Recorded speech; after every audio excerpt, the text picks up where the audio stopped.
നേരം ഈ മണ്ണിന്റെ പട്ടയം പതിച്ചു കിട്ടി.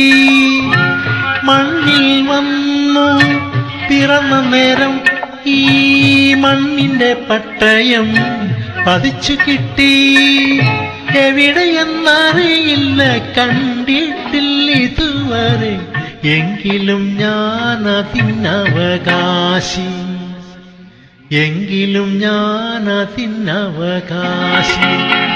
ആരോരുമില്ലാത്ത തെണ്ടി, പക്ഷേ ആരണി മണ്ണിന്റെ ജന്മ